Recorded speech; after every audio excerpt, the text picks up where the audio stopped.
Do you love jumping in a sauna? I do, but there's some science to it, and I'm going to cover that today. Its benefits on body and brain, and also look at recovery as a wider topic. Welcome to the Awesome Human Podcast, your path to total human optimization. Ready to unleash your 100%? Let's go. Welcome back to the show, everyone. Today I'm going to be focusing on heat therapy, sauna use, and recovery from exercise. Now, this was number 4 of 5 from my predictions of what will grow in the future. Now, saunas have been around for a long time. Some cultures use them more than others, namely Scandinavian cultures. They're very, very popular. And a lot of people attribute a lot of health benefits to saunas. And the science is starting to mount, but also show kind of why and how we would use it, because I don't really think there's been a framework of how to use it. So what should we actually be doing with a sauna? Why might we do it? And what might be the benefits? And in this short show, I'm going to outline them clearly so you can create a use case for yourself. Now, one of the reasons I felt this would be a rising thing in the health industry is, yes, we get the sauna quite often at a gym, usually a kind of more premium or mid-range gym. But I think its increase is going to dramatically go up with home use. Other cultures, not just Scandinavia, like the UK, are going to start to have these more at home because the research is starting to show actually there's some benefits here to longevity. Now, I know that there's companies out there doing like little home saunas and ice baths and kind of packaging it up as contrast therapy. And do you know what? That's a pretty cool thing to have at home. If you want to invest in it, then absolutely awesome. Is there a use case for it? 100%. But what we have to remember, and I always come home to this stuff, is unless you're really nailing the basics, spend the money there first. Like, someone could go and spend $5,000 on an at-home sauna, but if your sleep isn't brilliant, invest that money in getting better sleep, whether you need to work with a sleep coach to get better sleep, whether you need to invest in a new mattress, new bedding, an aircon unit, like all of those things for me you would buy and do before considering, investing in heat therapy or cold therapy, because the macro effect on your recovery is going to be profound, because sleep is literally the elixir of most things that people are after. And seeing as most people do talk about sleep quality, not getting enough sleep, then you should invest your time there. And I meet so many people that have stories that they tell themselves of why they can't get a good night's sleep, and actually a lot of the time they are BS. So I really want you to challenge every reason why you don't get a good night's sleep and try and optimize that. Same with your nutrition. Don't invest in heat therapy until you've really nailed your nutrition. I'd rather you spent an extra 30, 40 quid a week and improve your food quality, or, whatever it needs for you to eat better. Because again, like, we can kind of put sauna use and cold use in maybe the bracket of biohacking. And I never want people to lose the wood from the trees. Like, biohacking is the trees, but the macro stuff is the wood: sleep, nutrition, hydration, stress management, movement. I would invest in all of that stuff time and time again before I would invest in this smaller stuff. And that's you honoring the basics of health. It's so, so, so important. So, rant over. Heat therapy. What is the science showing right now? So, cardiovascular health. Regular sauna use, particularly the Finnish style of sauna, I'm yawning. Sorry, that wasn't funny. I'm not a funny guy. Anyway, there's background noise, and that's what's throwing me off a little bit. Our house, me and my wife are getting our landscaping done, and out the side there's like banging and whatnot. So it's throwing me off my train of thought a little bit. I apologise, but I can't let that put off the podcast schedule. So here we are.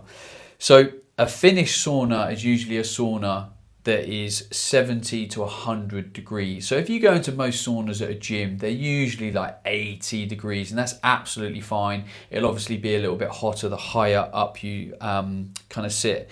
Now, what it does is it increases heart rate, and this is really important. it mimics moderate exercise. So what that shows you is that if you don't exercise for whatever reason, you don't like it, you are injured right now, like just whatever reason, you can get the benefits, or some of the benefits, that you get from exercise by going in a sauna. So some of that kind of that heat effect, raising core temperature, making the cells work in a certain way, is replicated in sauna use. So if you were not interested in exercise, you're taking a period off, you could say, actually, I'll go to the gym, do a bit of movement and go in the sauna. And because it's showing positive mental health benefits, it can reduce stress by lowering cortisol, and it can stimulate the release of endorphins, which enhance mood and cognitive function. So you're still getting some kind of benefit there. And it kind of feels like one of those sort of self-care indulgent practices as well. Like I like using a sauna, and what I usually do in a sauna, because 20 minutes, so the science says that you want to be in a sauna that's 70 to 100 degrees for around 15 to 30 minutes. I really struggle getting beyond 20 minutes. I don't know about anyone else. So my usual thing is I will go in the sauna, and for the first 10 minutes I will either journal or I'll meditate, and then the second 10 minutes I'll read a bit of a book.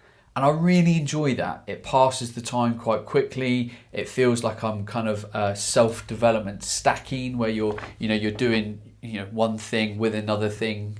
James Clear talks about it in his very famous book Atomic Habits, about habit stacking. So you're doing more than one thing.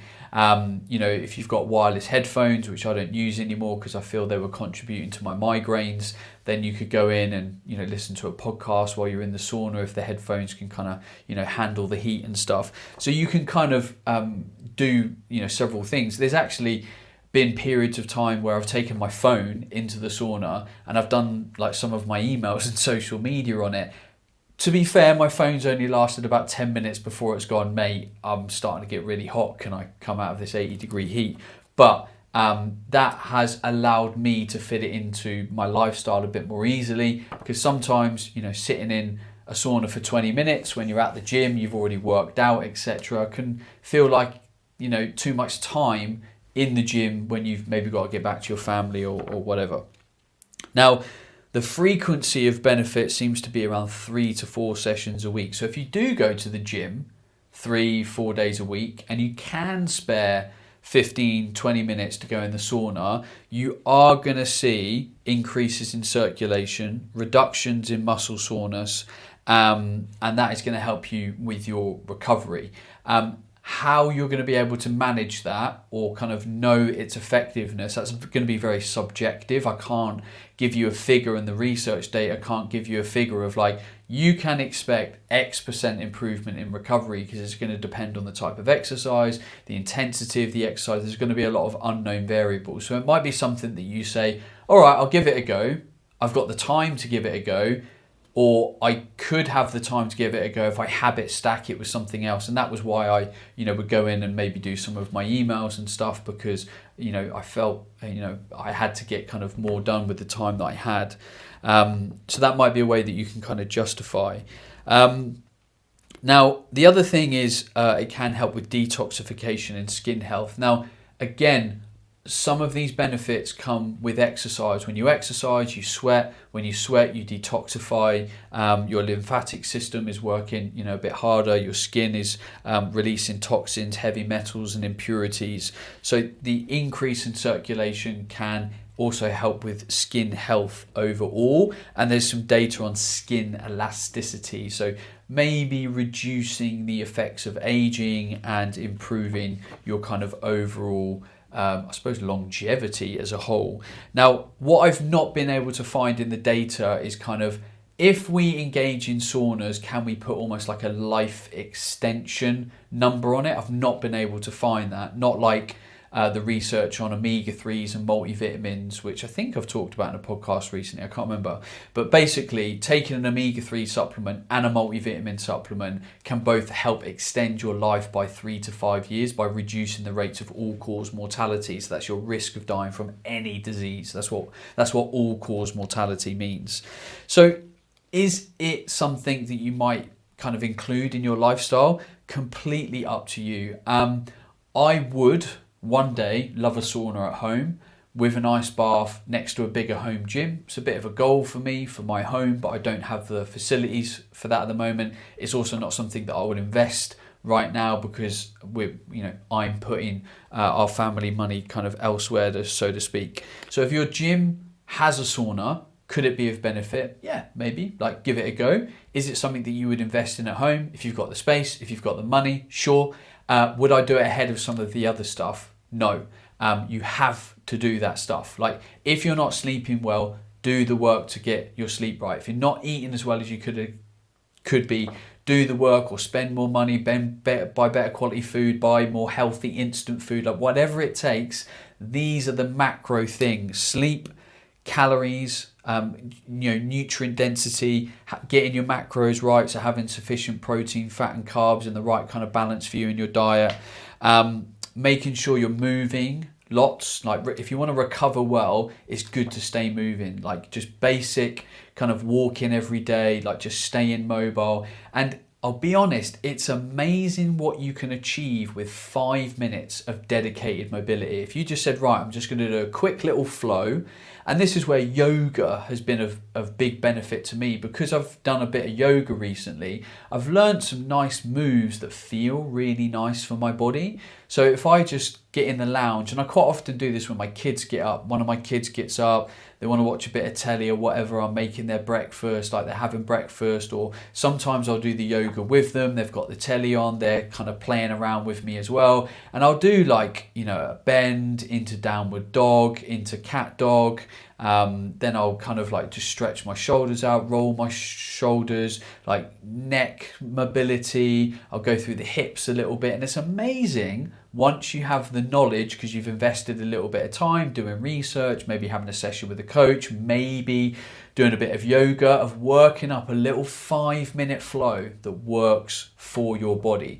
You do that a couple of times a week, or maybe you do it on the days where you don't train, and actually that's you investing a very minimal amount of time to keep on top of your mobility and movement. And to be honest, the outcome, the effect, I think will be quite profound. So when we talk about like investing in our health, and we talk about spending 5 minutes doing something, 10 minutes something, 15 minutes doing something, I think doing 5 minutes of mobility, of movement, has a huge macro effect. Think of how good it makes you feel, releases endorphins a little bit, just limbers you up, and none of us want to be tight, right? It's not enjoyable having tight calves, tight back, tight shoulders or whatever.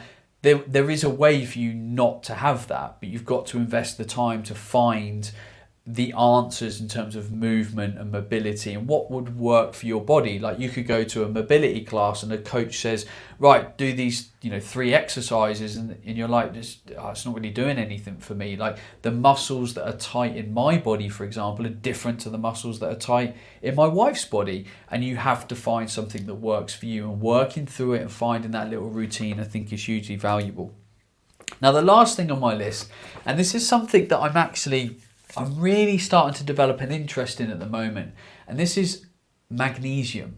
And I've got this theory at the moment, and this theory, from my awareness, is backed up by quite a lot of data, but I haven't spent enough time with the data. It's been a while since I looked into this. Now, a while ago, I used to own a transdermal supplement company. This is quite a few years ago now. And we used to have a product called Recovery Spray. It was a magnesium formula made with Zetstein salt. It's a specific type of salt that has a really, really high mineral density. And when I used to use that, in fact, I still use it. I've still got a lot of old product and stock from when I used to have the company. I still use it after training. And every time I use a lot of magnesium in a day, ideally close towards bedtime, I always see my deep sleep extend. So anyone that's used Awesome Sleep, which is the new product that I've developed for Awesome Supplements, it's got a good dose of magnesium in it, 150 milligrams. If you pair that with Awesome Defense, which has 300 milligrams in it, which is already over the RDA, a lot of the feedback that I'm getting with people using these products is that they are getting very deep sleep. Now, there's lots of compounds in Awesome Sleep that would contribute to that, but a big part of that is going to be the magnesium to help with sleep depth and reducing restlessness in the night. Now, when I use transdermal magnesium on top, I get even more deep sleep. So on average, if I take Awesome Defense, Awesome Sleep before bed, I'll get around an hour and 20, hour and 25-ish of deep sleep. This is just an average. It can vary quite a bit with kids and whatnot. And if I use transdermal magnesium, I'll quite often get an hour and 45 minutes of deep sleep. Now, that doesn't sound like a lot more, but it is when you look at percentages and the average percentages an adult gets of deep sleep. Now, why is this a problem? I believe it's a problem because of soil quality and our food not getting enough magnesium through the soil. I also think it's food choice and the foods that we kind of eat. And I also think it's because of stress and magnesium being depleted because of stress, because of how nourishing magnesium is to the nervous system and how much magnesium is used in the ATP energy cycle. And magnesium has a colossal role in the body. It's involved in over 300 enzymatic processes. So I'm developing this theory around magnesium at the moment. So kind of stay tuned. This is just a kind of light touch. I'm not kind of throwing any kind of hard science at you at the moment. It's a little bit of research that I'm slowly doing and self-experimentation. And I'm always experimenting on literally everything that I talk about on this podcast. Like, there's usually not something I'll talk about that I haven't played around with or I haven't spent time with the research, because I believe you deserve that if I'm going to speak about it. And when it comes to high performance, I am a product of my work. I want to perform at my peak every day. I want to be present for my family. I want to perform at work. I want to develop myself. I want to have a limitless life. And for me, that's being an awesome human. Anyway, I'll wrap up there. Heat therapy, there is benefits. 15 to 30 minutes a day, 70 to 100 degrees Celsius. You can habit stack in there if you want to kind of be more productive and improve circulation and nutrient delivery and reduce post-exercise muscle soreness. It will help with mental health because it reduces cortisol and releases endorphins, help detoxify the skin, and it will help mimic the effects of exercise if you can't do exercise or you don't like exercise. But please do not lose sight of the other macro factors in recovery and baseline health. If you want to know more about that, hit the link in the bio, download the Awesome Human Blueprint, which is my 27-page PDF all about optimizing your day and week physiologically to get the most out of your body and mind. See you on the next episode.